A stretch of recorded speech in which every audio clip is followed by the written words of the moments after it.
This podcast is for educational and entertainment purposes only. Nothing stated on it, either by its hosts or any guests, is to be construed as psychological, medical, or legal advice. This is Anne from Sebastopol, California. I'm a longtime Patreon supporter of Adoptees On. Adoptees On has introduced me to countless people, incredible resources. I cannot imagine my life without Haley and this show. I beg you to become a supporter so that other people can have the experience that I've had. Thank you.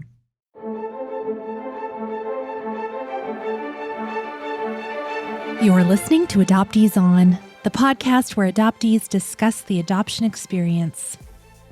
This is episode 199, Brian Stanton. I'm your host, Haley Radke. Today, we welcome back to Adoptees On, Brian Stanton.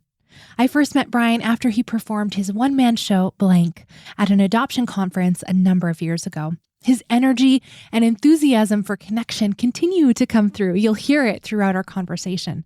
Brian shares with us how the pandemic morphed his script for a play into his fantastic new film, At Ghost Kingdom. We talk about how relationships can shift for us as adopted people, building relationships with people we may believe are genetic relatives and until it's confirmed they're not, and how his conception story that Brian and his mother both believed for decades got upended. I wanted to let you know before we begin that we mentioned sexual assault at several points during this episode. We wrap up with some recommended resources for you, and as always, links to everything we'll be talking about today are on the website adopteeson.com. Let's listen in. I'm so pleased to welcome back to Adoptees On, Brian Stanton. Brian, how are you? Haley, I'm great. Thank you. I'm so happy to be back. Well, I looked up your past episode with this morning because I was like, It's been a few years, I know. It's episode 52. It was from December 2017. So yeah, it's basically 4 years ago. 4 years when we're recording this. Yeah. That's wild. Unbelievable. Can I tell you really quick? Actually, I might have told you over email, but I had this guy get in touch with me just a few weeks ago saying that he listened to that episode and he just wanted to reach out and say hello and meet another adopted person. And he literally lives 5 minutes away from me. We've had lunch twice within the past few weeks. So you're doing amazing things, Haley. Not only connecting people like on an Audible level or a social media level, but we have physically connected. And that's all thanks to you. He was looking for a community and you're helping to provide that and a platform for all of us and our voices. So thank you. Thank you for saying so. I'm so glad. So here's my adoptee heart. I'm like, oh, that's so nice. Wait, I wish I was there with you. Like, there's like this little like jealousy that I'm like, oh, why don't you ask me for lunch? I mean, I'm a little far away for lunch, but anyway. You were there spiritually because we talked about you and the podcast. So. Beautiful. I love that. Thank you. Well, for those who haven't caught that episode yet, it's 52. You have to scroll back quite a ways. Could you just give us a little Cliff's Notes of your story to kind of catch us up? That would be awesome. Oh, of course. Yeah, we'll revisit the story. The nuts and bolts, shall we? The nuts and bolts. Yes.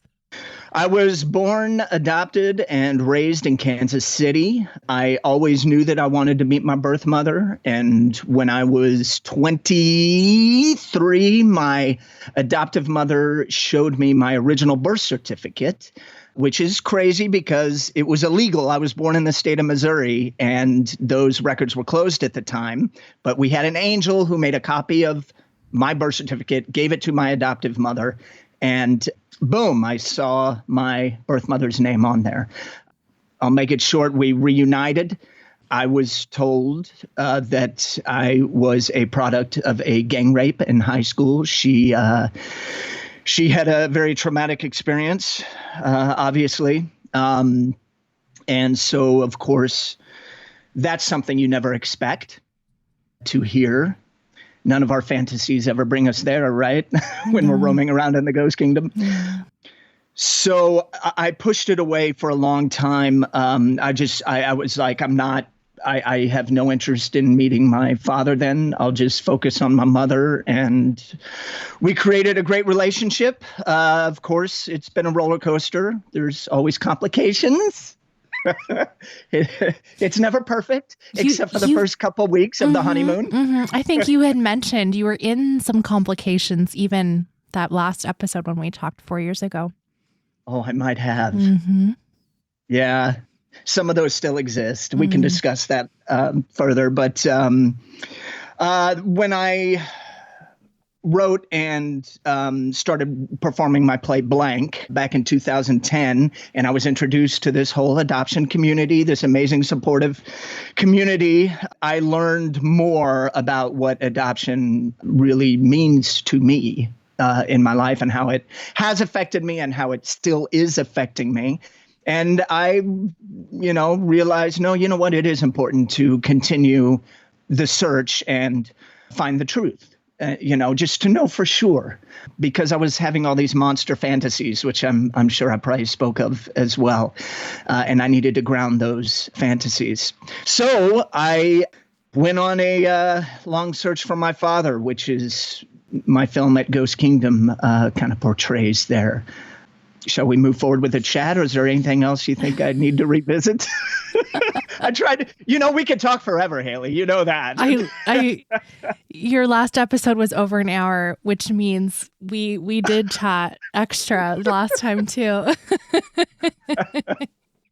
But that's a nuts and bolts, I guess, right? Yes, that is the nuts and bolts. Okay, thank you. Gosh, where do we go? Let's talk about the film first. So At Ghost Kingdom was initially going to be a play, and coronavirus, thank you so much. Right. You went, and now it is a film. So it's really powerful, and I will, sing its praises later when I, spoiler alert, recommend it. But oh yeah, I'm curious for you. How many times did you perform Blank? Give an estimate if you don't know exactly. Ooh. And what's it like, the difference performing Blank, which is telling your, it's like part one, and then At Ghost Kingdom part two, when you could be in the room with folks, but they're watching and you're not performing, you're watching it with them. What's the difference for you? Yeah, that's crazy. Blank, performing live, obviously. I'm a stage actor, and that's what I do because I love the connection between the audience and us, the actors on stage.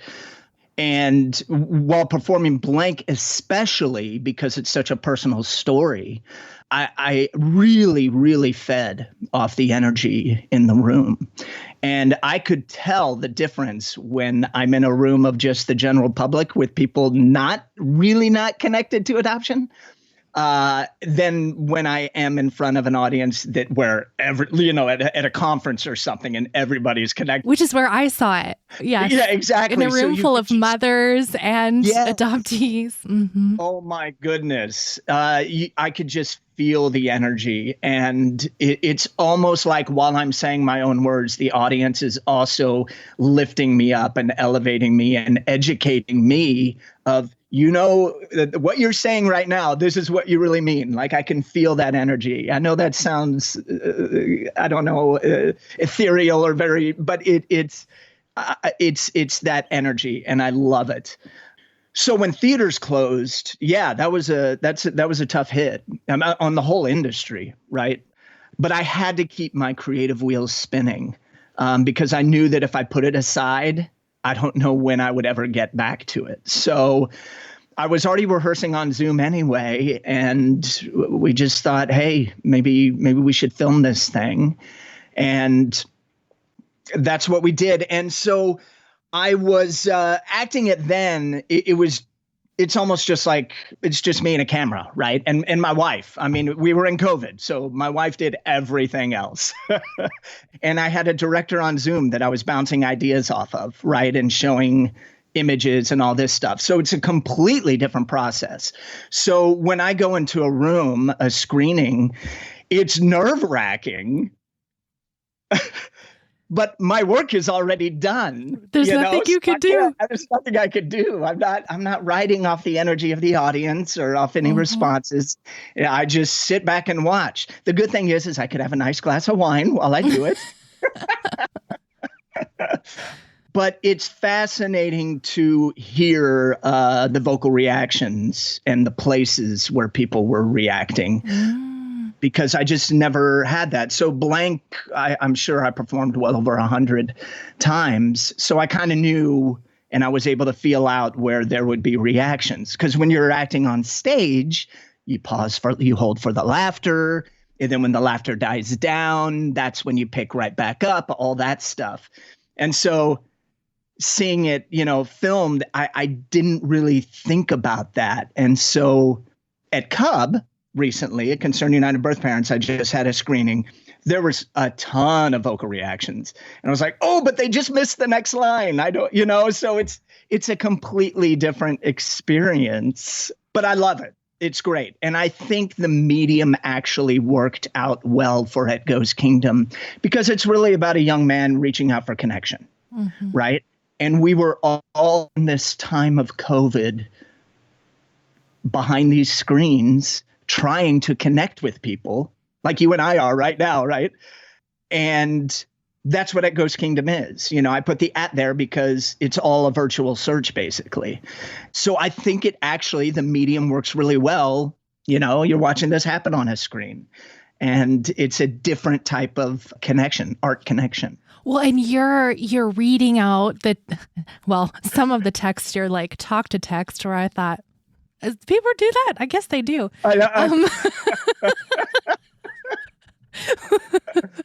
But anyway, I know they do because my dad does, and then there's typos, but not typos, mistakes. Yeah.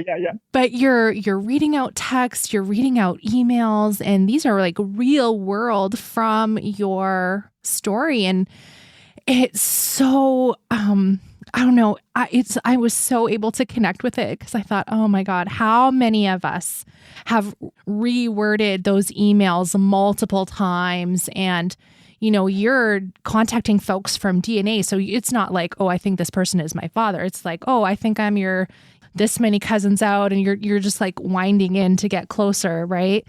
It's so relatable, that the initial first act. Oh, thank you. Yeah.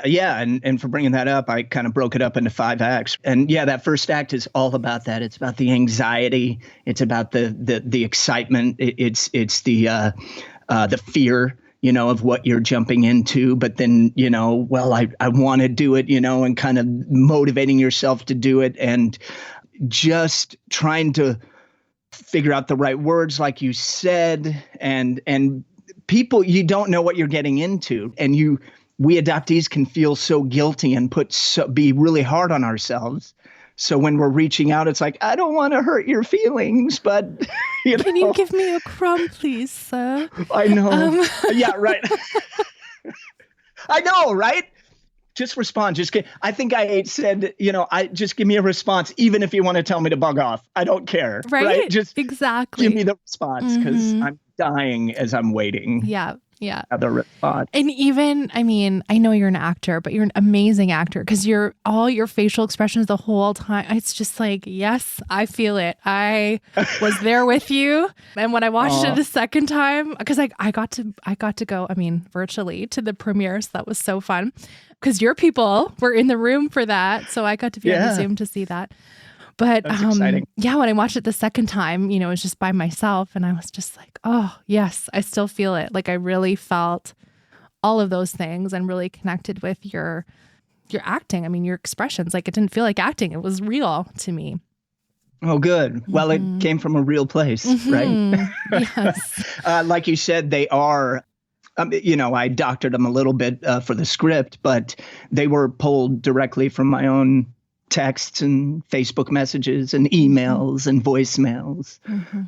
And that, made up the script, except for the soliloquies at the grave. Okay, so I want to try and talk about this without spoilers. So I'm not sure how well we'll do with that, Brian. I know. We'll do our best. All listeners must now tune in to Echo's Kingdom and then return. Yeah. Yes. Go stream it and then come back. One of the things that happens in your real life is you are building a relationship with someone that you think may be a sister. Yes. And come to find out it's not the case. And I know there's plenty of us that have connected with people that we thought was a relative and built relationships with, and then at some point down the road, done a DNA test and come to find out it's not. Can you talk about what happens after? Ugh. Because the buildup and the connection, especially when we're wanting connection with someone from our genetic tree, just the pain of that and how you dealt with that. Oh, well, ultimately, I dealt with writing this at Ghost Kingdom because. Oh, so you just read a play. That Okay. was my. Okay. Yeah, right. That was my inspiration, Haley. I'm so glad you brought that up. That relationship with the Keeley character was my inspiration. And like you said, was my inspiration for writing at Ghost Kingdom. And like you said, we thought we were brother and sister. She welcomed me with open arms. And it was not good news. It didn't make her father look good because, he was the one who my mother thought was my father, and who raped, non-consensual sex with her at a high school party. But nonetheless, she always accepted the truth and went along the journey with me. And she was kind of the go-between between her father and me and the family and me until I obviously began speaking with her father. So we all adoptees want that acceptance right away and the validation that, hey, what I'm doing is right. It's okay. I have a right to do it. And she validated all that. And we had excitement. We tried. I was in Kansas City for just a couple of days and we tried to meet up, but we couldn't, so we were that close for well over a year, almost 2 years probably. And yeah, when that test came back 0% with her father, boom, it was all gone. We both kind of closed our computers and we haven't spoken since. And it's difficult. It's man, the buildup and it wasn't just because I wanted my search to end. I wanted, even though the story was what it was with her father, Max, in the movie, I just wanted it to end, and I was ready to accept him as my father, her as my sister, and them as, my biological relatives. And that was upsetting enough. But then this whole just beautiful relationship that was all online and that's it, just disappeared. She became a ghost again. And it was difficult. I mean, imagine late discovery adoptees when they find out that their own parents aren't theirs, I just went through this for 2 years with the full excitement of, oh, we're related. I got such a cool half sister and all this stuff. And then boom, it's gone. But yeah, that's the journey that we go on. We create these relationships and disappear. Would you, knowing how it ended up, would you still want to, do you still look back on that time fondly? Do you wish that you hadn't built that, looking back? No, absolutely. I would do it all over again the exact same way, without a doubt. Because, we live in the present moment. And then when we look back, we make the past whatever it is, whatever our memory makes it. And in that present moment, they were beautiful conversations that we had, and it was a great relationship, and it was her accepting me, and it was me accepting her. It was me forgiving the thing that had happened, and it was, I had to go through that because it's part of my truth. My mother told me the story of my conception, and the whole reason why I went on the journey of the search is to face it. And that's what we do. And whether it, yes, it's painful. It was joyful. It was heartbreaking. It was exciting, nerve-wracking. It was all of those emotions. But I had to face all that because it was a part of my story.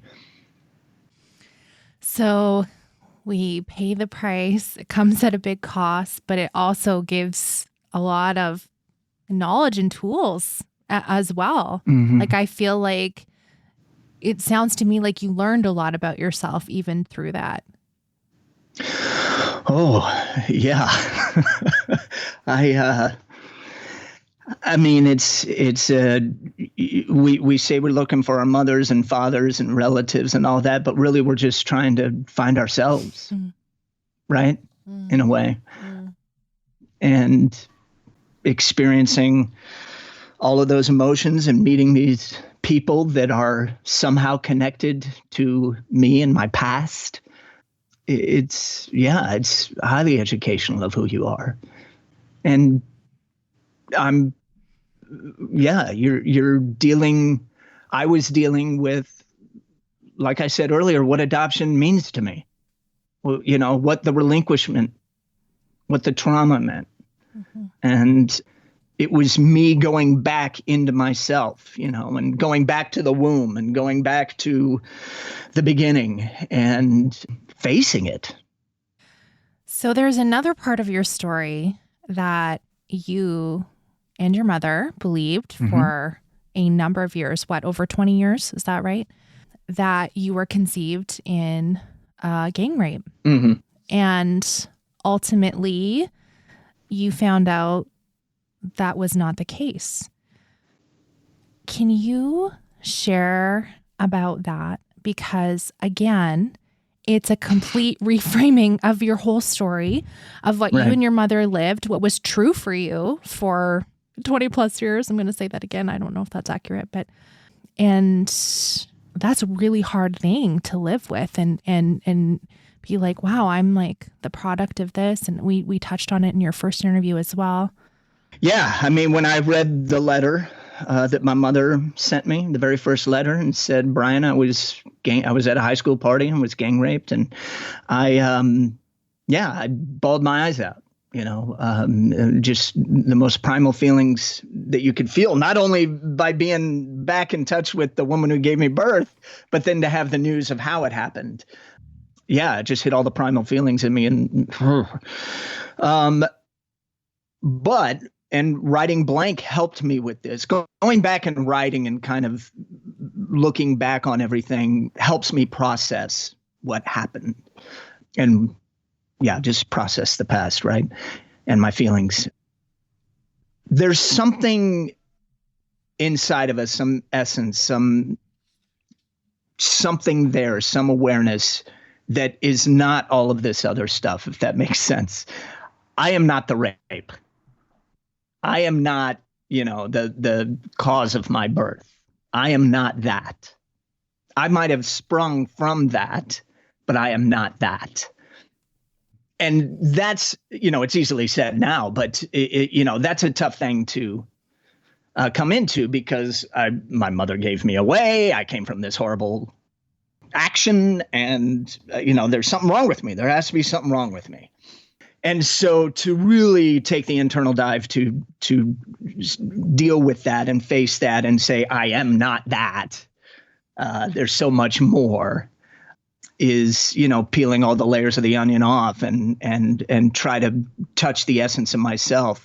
And that in turn also led me to continue to find the truth, to face that even more so because I had this monster fantasy of my father. So as you said, I continued on, and thanks to Ancestry.com, 23andMe, and am I plugging all those? Is that okay? I don't know.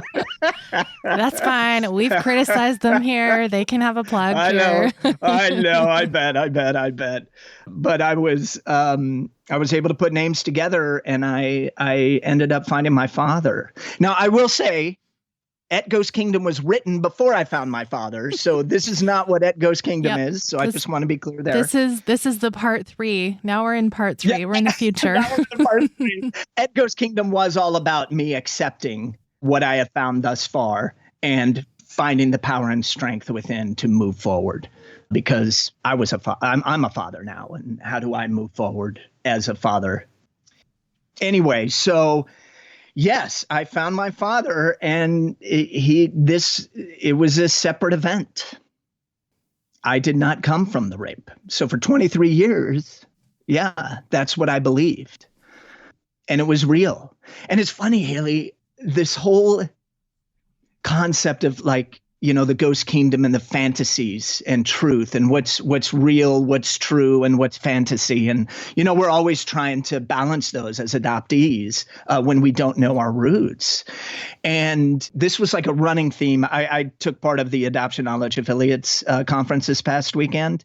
And that was like a running theme, the ghosts and the fantasies and what's true. And there was a quote, and I'm going to get it wrong again. I know I'm going to get it wrong, but it was something like, the fantasies that we have are still true because they're still our emotional truth. You know, I totally butchered that quote, but it's something like, I'm just going to make it my own. But the fantasies that we have, it's still our truth because that's the emotional truth that we live for so many years. Do you know what I mean? And so when we search, we're trying to put a reality to those fantasies and ground those fantasies. But that doesn't mean our experience up until then was fake. You know, it's a very real life that we live. And so to believe that for 23 years, yes, it was very true. The fact that I didn't come from that does not cancel out the last 23 years. Same as your relationship with Keeley character. Totally, Haley. Totally. I was just about to say that. That doesn't cancel that out. It was very real. It was a real moment for what it was and how it made me grow as a person. So, yeah, I'm not from the rape. I think it happened. I don't know for sure, but I think it probably happened right after the rape, soon after the rape. Maybe I can't speak for her at all, but, you know, I'm trying to put it together. You know, maybe she was trying to reclaim, you know, her sexuality or her power or whatever it is. Who knows? I mean, she went through such a traumatic time, and she doesn't like to talk about that time, and she doesn't like to go back there at all. And that's been hard because she's having a really tough time remembering him and that time. So that's been difficult. That's another complication added onto our relationship. But I mean, I totally understand. I forgive her. You know, I did have a little bit of feelings of anger, but still with a lot of empathy, if that makes sense at all.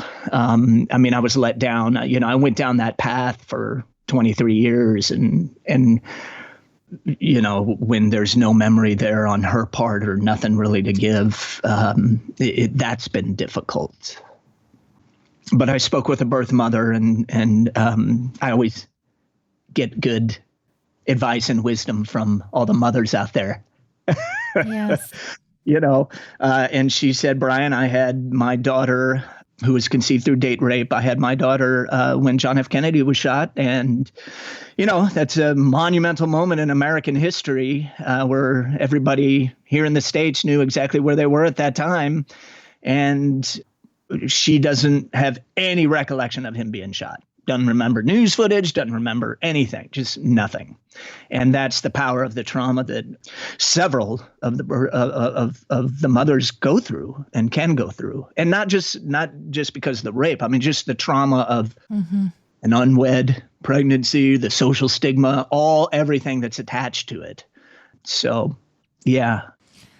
Well, thank you for sharing that and helping put some context for us, because I imagine carrying that weight with your mother has been, you know, a challenge, and it adds an extra burden to relationship. And I think often, I mean, this is really an overgeneralization, but a lot of adoptees, when we come into reunion, there's some expectations put on us to be like the grown-up and the adult in this relationship. Oh my gosh, you're so right. And whether we're putting that on ourselves or it's just, how it kind of happens, it's so challenging. And so when you're talking about these like very deeply personal, traumatic things, that's heavy, so heavy. Yeah. When we spoke about it, because I told her right away, and, she was having a tough time remembering. And then I checked in with her again and all that. And she was just, she just kind of accepted it. And we don't go back. And yeah, I feel guilty for bringing it up again if I do. And I don't want to put her through that, Yeah, it's complicated. It is. So are you in a new reunion then? I am in a new reunion. So I found my father, and he, let's see, Haley, where do I begin with this? It's well, you're still in the honeymoon stage, right? I know. Maybe it might be waning. I don't know. How long does that take? It's funny because I know, right? So when I emailed him, I didn't think he was my father. I thought he was related to my father somehow. So I emailed him and I said, the typical stuff. I think we're related. I'm trying to see, you may be connected to my father. Are you willing to help? I'd be totally grateful, blah, blah, blah. He responded and he said, yes, I know the importance of the presence of a father in someone's life. Whether the full relationship is there or not. So I'm happy to help. Let's just start with your mother's name and any info you can give, and we'll go from there. So there I am again, right? I'm like, yes. Oh, this is great. So I said, my birth mother's name is this. I went to this high school. I was conceived late April, early May of 1974, born in February 1975. Blah, blah. And so he emailed back and he said, I knew your mother. I went to high school with her. We went on a double date, late April, early May of 1974. And our physicality went a little further than we both thought that night. And I'm happy to do a test with you. So I fell out of my chair. I called my wife right away saying, I found him. I know I found him. This is the guy. This is it. It has to be. I can't believe it, And so we did the test. And Haley, I asked him on email. I said, when I receive the results, can I call you no matter what the result is? And he said, absolutely. If it's negative, I'm happy to be here as a sounding board for you, because sounds like you've been through a lot on this search, because I updated him. But if it's positive, then we obviously have a lot to talk about. So 99.9999999%. And I called him and I said, you're my father. And he said, well, I love you and I'm proud of you.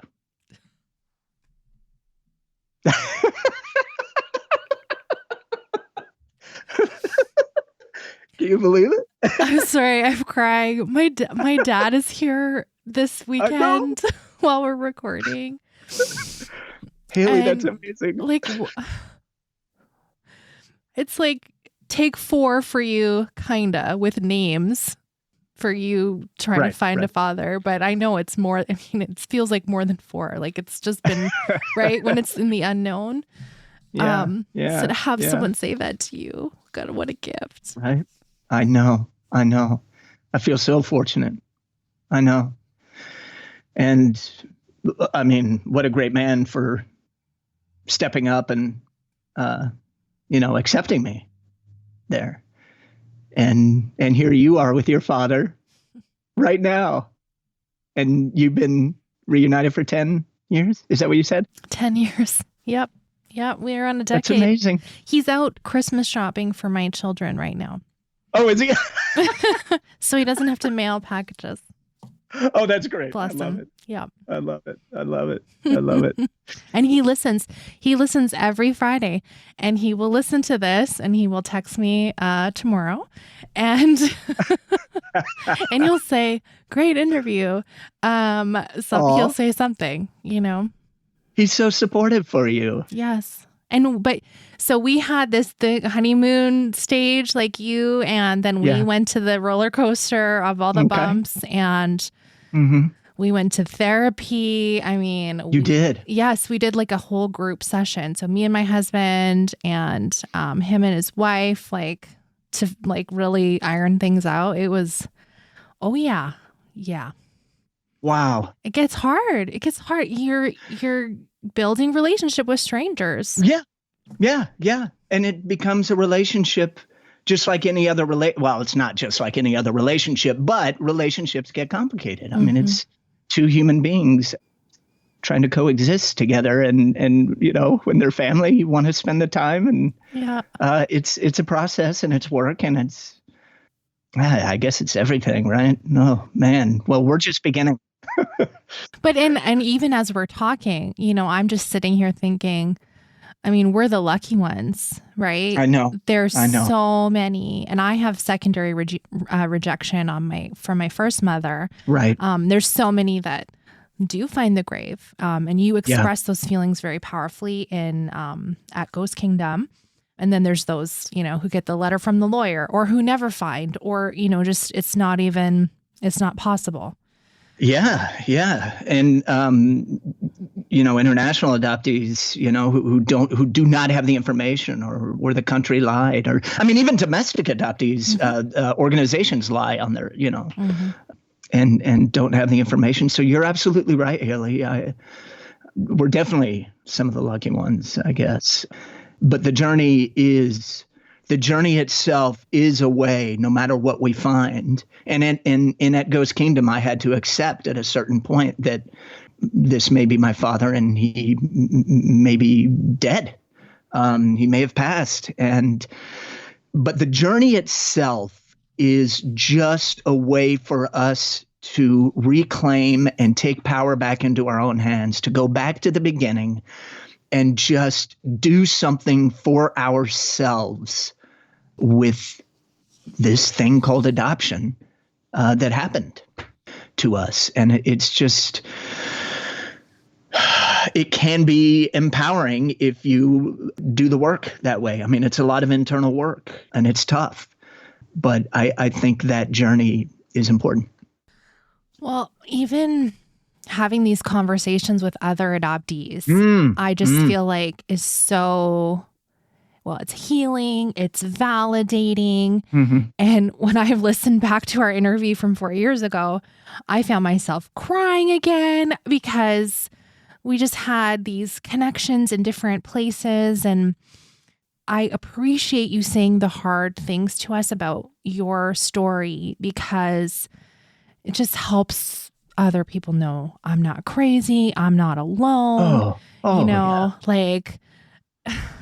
Building up a relationship and then being like, oh, actually, you're not my sister. Oh, actually, you're not my father. Oh, you're not my father either. Like all of those things. I mean, it's so, sadly, it's so relatable. Oh, thank you. That was so well put too, Haley, about us not being alone. And I hope I convey some of that in At Ghost Kingdom, because almost for the watchers who haven't seen it, I am the only actor in it. And it's it just has, you can feel a lonely quality throughout of this man just reaching out for the truth and reaching out for some kind of connection, just some kind of real human connection. And then at the very end, he finds out he's not alone, with all the messages. Act 5 is called Messages from the Ghost Kingdom.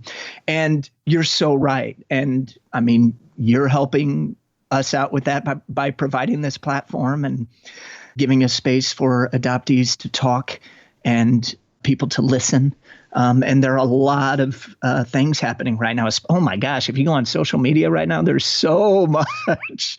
Yes. So many voices out there. And I mean, even when I started the show, it was like 5.5 years ago, but I was just coming after so many people who have been doing this work for decades Right. of, adoptee rights and awareness about adoption trauma, et cetera. Like we keep it moving, but we're following in others' footsteps. Right. I just think, I'm going back to your first interview. Mm-hmm. You mentioned the phrase ghost kingdom in that interview. I don't know if you remember that.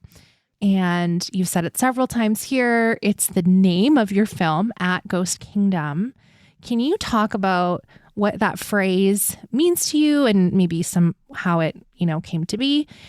And also, if you wouldn't mind, just about are chalkboards important to you?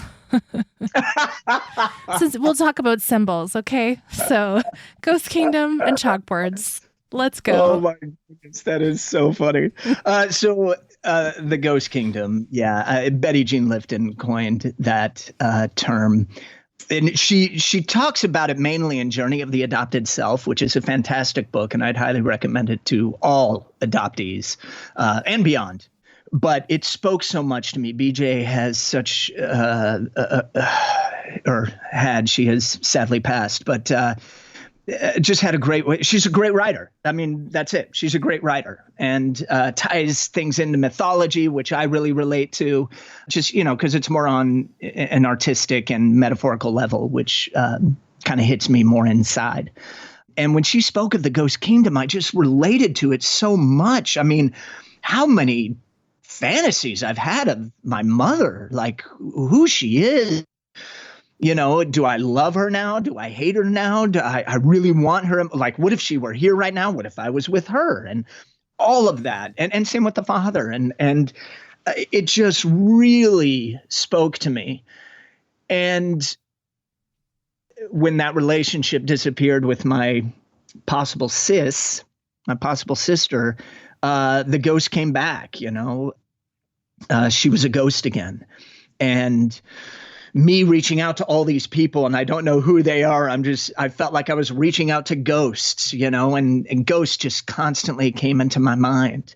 And that's where the title came from. And there are several ghosts, right? There are different kinds of ghosts. In fact, the Summertime Boyfriend Part 3, I was his ghost. He thought I was his son all those years. And, so sometimes I'm a ghost. Or Haley, I was at, like I said, I was at the AKA conference, and I listened to an amazing woman named Stephanie Dranka. You guys should look her up. She was talking about race and racism, not only in general, but also in the practice of adoption. And she's a Korean adoptee herself. And she was talking about when people say, I don't see color, I'm colorblind. You're basically erasing someone's unique identity. And that happens. And it's let me tie that into adoption. When someone says, oh, you're just my child now, you're my child, you're erasing the past of that child. You're erasing their identity and where a lot of, that person's uniqueness came from. And you're just ghosting someone when you do that, or when you say I'm colorblind, you're ghosting someone. So there are so many different kinds of ghosts. And I fell in love with the term, and I roamed around in the ghost kingdom a lot growing up. Let me just say that. So yeah, that's the ghost kingdom. And I would highly recommend Betty Jean Lifton, both Lost and Found and Journey of the Adopted Self, but she has other books as well. The chalkboard. Haley, when we tell our stories, it gets so convoluted and so confusing. And I needed a visual to help the audience along with the names and who was who. And that was my thing. That's what I did. Well, listen, when I'm watching this, and I watched it a second time, as I said, with the benefit of some of the information you provided at the Q&A of the premiere. So I'm not going to say any of that. So I watched with interest more the chalkboard, but I just kept going to like, we get erased and it's everything is temporary and you can get smudged. And I mean, I just kind of went there, and I know you're an actor, and, Blank was a one-man play again, where you played all the different characters, which was tremendous. And the masks and the symbol, so I know it's important and the mirror. to you. Yes. And so I wanted you to just talk about the chalkboard. I did though, that I did have that in mind, especially when I go and smudge out. That was very purposeful. Yeah. And you notice some of the quotes in the background too. Absolutely. A quote, Joseph Campbell. All the different quotes. Also your bookshelf right there. And I was like, oh, what's on there? You can't see, but behind me, I have a bookshelf. If you're ever on a Zoom with me and you can see behind my head, it's all adoptee authored books. And I think I'm at 3 rows now, organized by Rainbow. So if you're listening in the future and that's not cool anymore, maybe it's not cool already, but so be it. It's aesthetic. Cool. Yeah, that's good. Brian, you can't say that to me. You did talk to text in your movie. So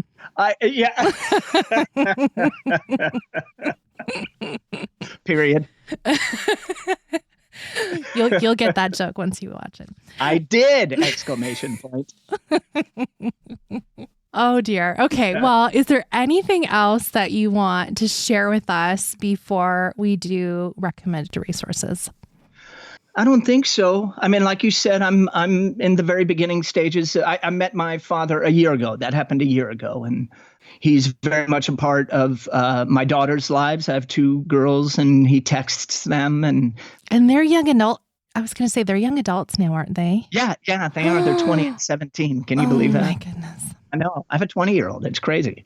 And she's a volleyball player, so he watches like all of her games and texts her, and Yeah, it's crazy. And I went to I have a half brother and a half sister through him, and I went to both of their weddings this year. They both got married within 3 months of each other. Isn't that amazing? Yes. I got invited to like the first family wedding post reunion, just a few years, maybe it was, I can't remember exactly, just a couple years into reunion. And my cousin got married at the very same place my husband and I did. What? Independently of it. It was a very surreal moment. It was very surreal. Oh, I bet. So I'm watching her get married. My, bio dad is there. And so I was just picturing my wedding. But anyway, being involved in a family wedding, that's very significant. I think it has like a big healing jump forward. For me, it did. Oh, yes. No, definitely jump forward. But how did you feel? Were you like nervous being there? Did I disassociate? What? I wasn't really there. I was a ghost.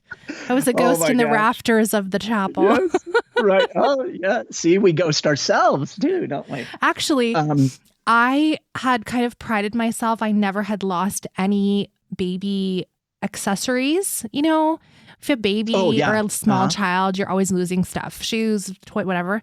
I lost several things of my oldest son's at that wedding because he was just a new baby at that point. So I really wasn't there because I was not. You were not picking up after myself. Can I ask you, this was odd for me the very first time because they took a family picture and then they called me over to be in it and my wife too. And that was cool, but I felt very uncomfortable. Like I didn't deserve to be in that picture. And I didn't know everybody's feelings about it. Do you know what I mean? And I was that adoptee who's like, I don't want to step on toes. I don't want to start anything here. I'm honored and I'd love to be in the picture. Definitely. But also take one without me just in case. Yes, they did.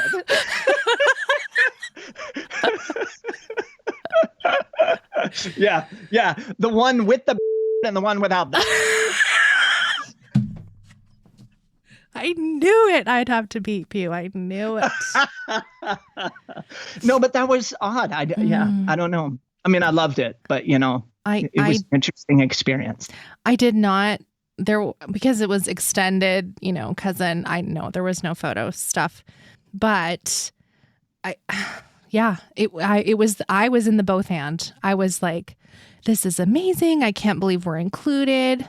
And also, right. Look what my dad missed. Look what they missed. Look what, look what I missed. Yeah.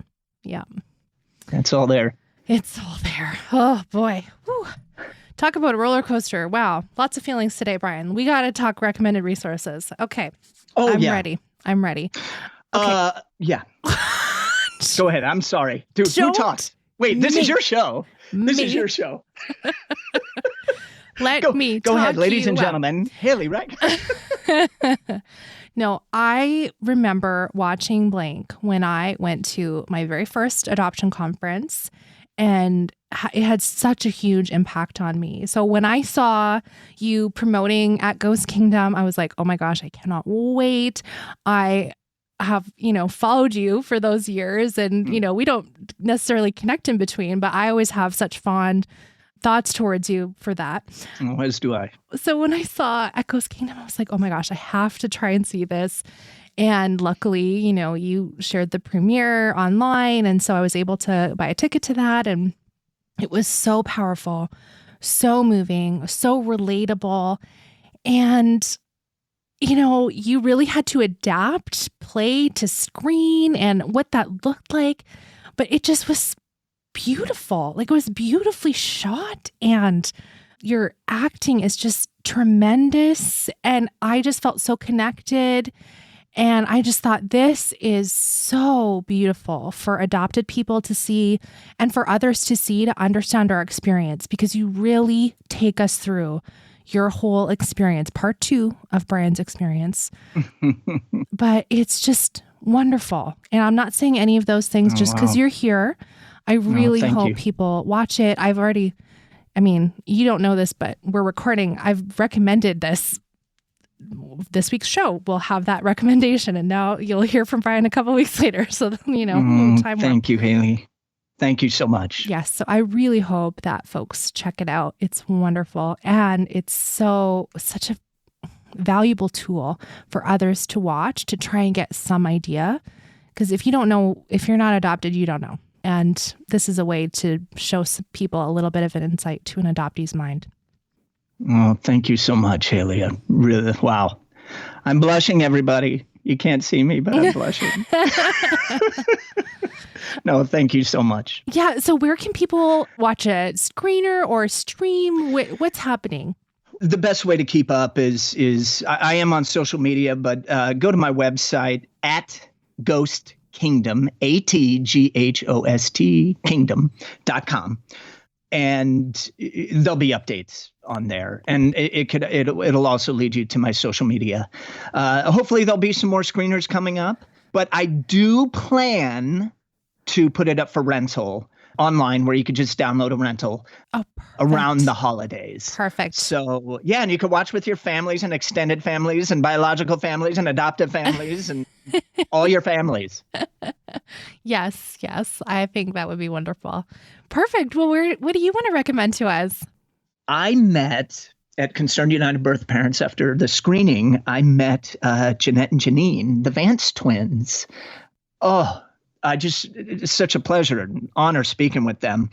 They run Adoption Truth and Transparency Worldwide Information Network on adoptiontruth.org. I should actually say that. And it's an amazing platform, not only for our voices, adoptees of all kinds, for our voices, but also research and, for our rights. They even have a lot about trafficking, just all of the issues out there. And they do amazing work. And Janine, I'm actually reading her book right now, The Search for Mother Missing. And I just started that. And she's written like 10 books. Oh my gosh. I definitely have a couple on my shelf. Okay. But they're just so proactive and they're so open-hearted and they listen to all of our voices and give a platform for them as well. And just bright women filled with wisdom. And, like I said, this is what I love about you and everybody out there doing amazing work. These two that's who I'm into right now. Wonderful. Thank you. What a great recommendation. Well, where can we keep up with you online besides at Ghost Kingdom? I'm on Facebook. Just look me up. I'm on Instagram. You can look me up. At Ghost Kingdom has a handle, and so do I, the Brian Stanton. Perfect. So follow me, message me, reach out to me. I'm happy to chat with any of you. So, and if you have any questions, or if you want to set up a screening somehow, we could do an online screening, and I'm happy to do a Q&A, whatever you want. I'm very open. Love it. Thank you so much, Brian. I will have all of Brian's handles in the show notes, so you can reach out. And I really hope you do watch at Ghost Kingdom because it's tremendous. I am so thankful for you, Brian. Thank you. I'm thankful for you, and I'm so happy to chat with you again on this. I know we just kind of keep up with each other's social media, and it's great to see you right through here. I know. And you're always so bubbly. You have lots of energy, which I love. So love that. Oh, well, thank you for everything you do, Haley. And really, it's just a treat to be here with you. Appreciate that. I love Brian. He is just so enthusiastic and passionate. And he really is able to channel that into his acting and his creative work. Just a tremendous artist. I always leave impressed from his everything. I'm a big fan, big Brian fan. I'm sure you could tell. Anyway, I'm so thankful to Brian for sharing his story and for my 199 guests who have come on and either shared their story, or for the therapists that have shared their wisdom and expertise with us. It has been a tremendous honor. And with that, I'm leading up to the fact that next week's episode is episode 200.